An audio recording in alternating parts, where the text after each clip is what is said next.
Bharatiya Janata party देश भर में चुनाव के लिए पूरी तरह तैयार है। अधिकांश प्रत्याशियों की घोषणा हो चुकी है। पार्टी के कार्यकर्ताओं ने कामकाज प्रारंभ कर दिया है। आज सीधी में भी हमारी भारतीय जनता पार्टी की प्रत्याशी श्रीमती रीति जी का नामांकन दाखिल किया है। लोकसभा चुनाव 2019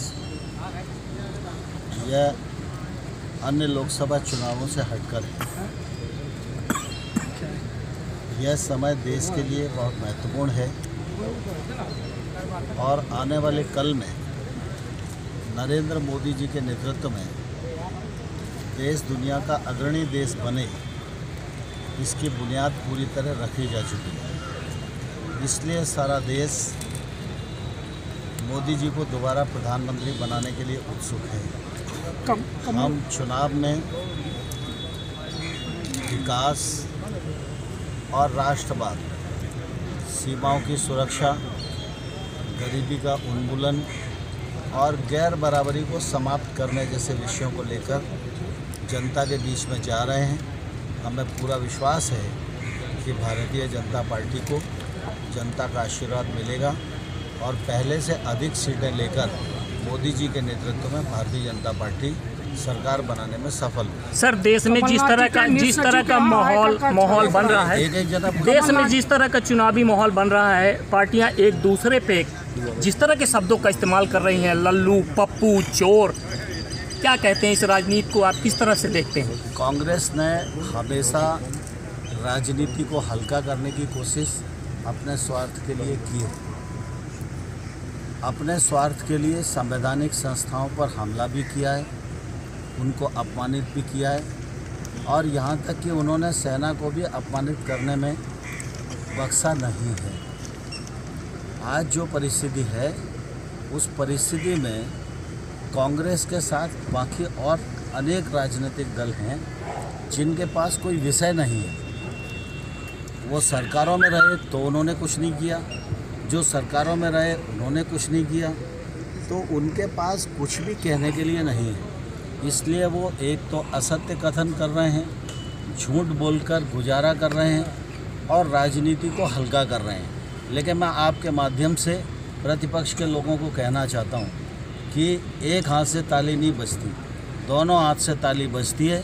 अगर वो गंदे शब्द बोलेंगे तो उनको जवाब सुनने के लिए भी तैयार रहना चाहिए। कमलनाथ पढ़ने पर जो कार्यवाही हुई है, उसको लेकर कांग्रेस सरकार का कहना है कि ये भाजपा की साजिश है, इसको क्या कहेंगे? कांग्रेस इसके अलावा और कह क्या सकती है?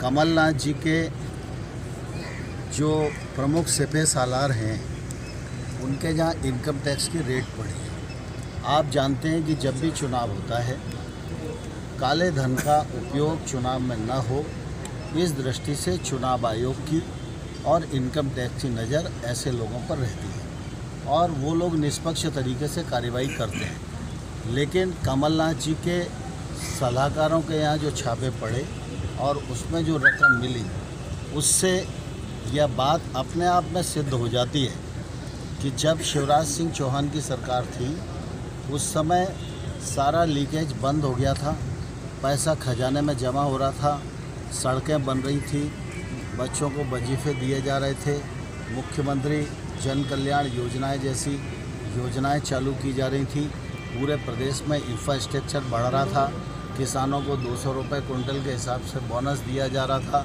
भावांतर का भुगतान किया जा रहा था। आज लीकेज बढ़ गया है कांग्रेस के राज में। जो पैसा खजाने में आना चाहिए वो पैसा कांग्रेसियों की जेब में जा रहा है। यह रेट में इतनी बड़ी रकम मिलना इस बात को प्रदर्शित करती है और कांग्रेस अपना जनाधार वैसे भी खो रही थी, लेकिन इस प्रकार की घटनाओं ने जनता में विश्वास को और दृढ़ किया है। आज पीडब्ल्यूडी में चले जाओ तो जो सड़क बन रही है, ठेकेदार का पेमेंट नहीं हो रहा। इरिगेशन में चले जाओ, नहर बन रही है तो ठेकेदार का पेमेंट नहीं हो रहा। 2 लाख रुपए तक के कर्ज माफ़ करने की बात की थी, किसी का कर्जा माफ़ नहीं हुआ। बेरोज़गारी भत्ते की बात की थी, बेरोज़गारी भत्ता नहीं दिया गया। दो में से एक ही काम हो सकता है, या तो जनता की सेवा और विकास कर लो या अपनी जेबें भर लो। कांग्रेस का इतिहास अपनी जेब में भरने का है और वो इस घटना से प्रदर्शित है। सर, आप एक वरिष्ठ के लोग इस प्रकार की बातें कर रहे हैं। उन्होंने सीताराम केसरी के साथ क्या किया, पहले वो अपने गिरेवा में झांके, बाद में दूसरे पे आरोप लगाए।